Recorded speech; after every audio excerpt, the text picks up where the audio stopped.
I died and went to hell, that it wouldn't be for drinking whiskey or chasing wild women. It'd be for what I did to the people on the land between the lakes.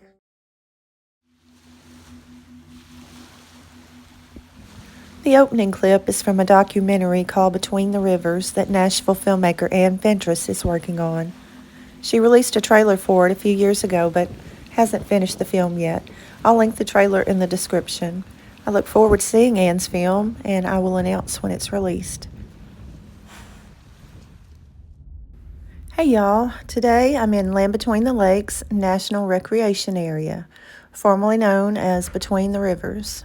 One of my viewers requested that I do a video on the TVA Takeover and tell the story from the beginning of why these communities are no longer here. I guess I should have started this channel with that story, but I didn't know so many people outside the area would be interested in this channel and our stories. So thank you all so much for watching. I really appreciate that.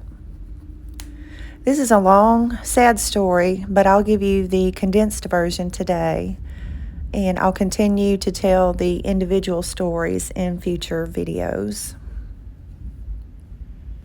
Located between the Tennessee River to the west and the Cumberland River to the east, it was a rather secluded area, accessible mostly by river ferries. It was made up of 3 counties, Lyon and Trigg counties in Kentucky, and Stewart County in Tennessee. Early settlers began coming to the area from Virginia, mostly North Carolina, in the late 1700s. Many who settled here, like Jeremiah Nickel, were paid in land grants for their service in the Revolutionary War. Also the War of 1812. These settlers and their families stayed in the area and prospered for nearly 150 years.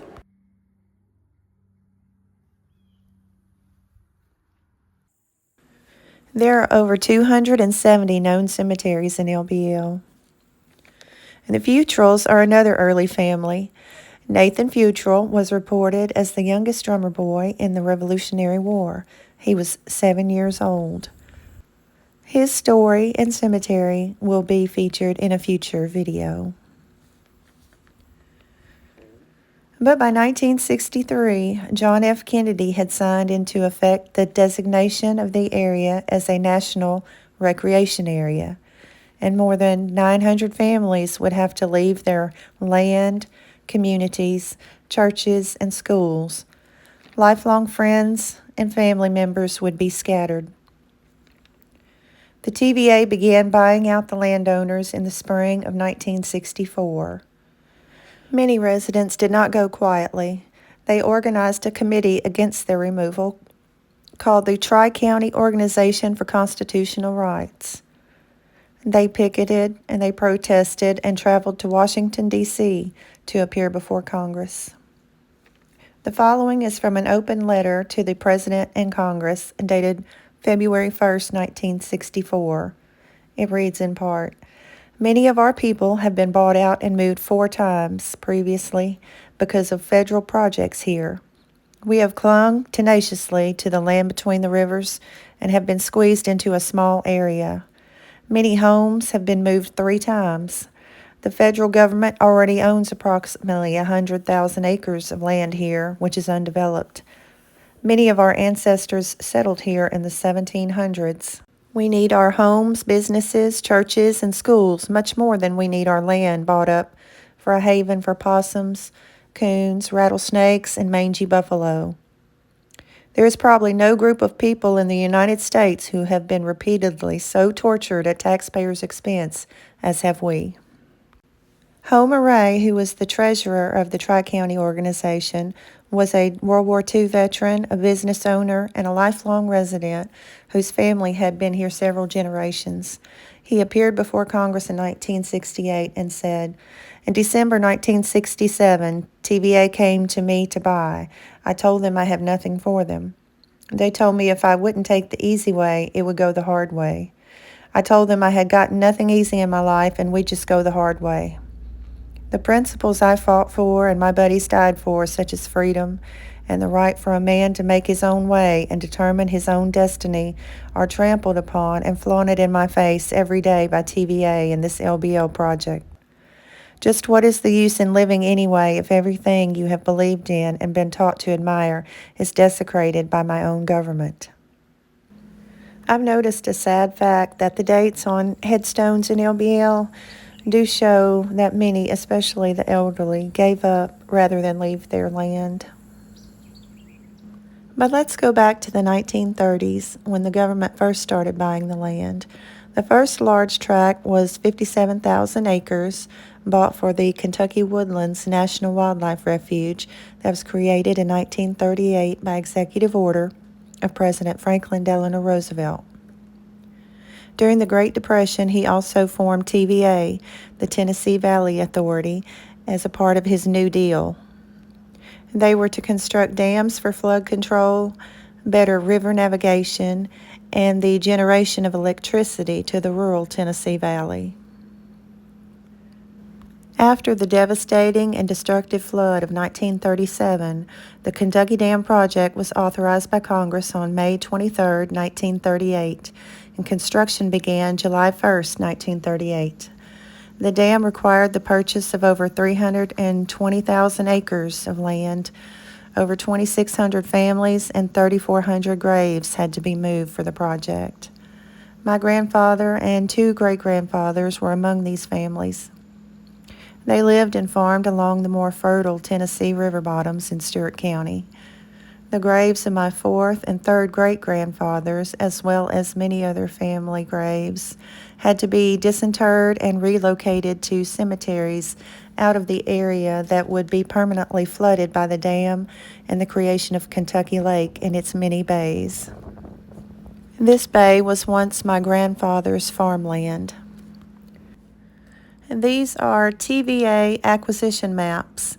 They show the name of the landowner as well as how many acres they held. And there are many maps like this on the Four Rivers Explorer website. The construction of Kentucky Dam was completed in 1944.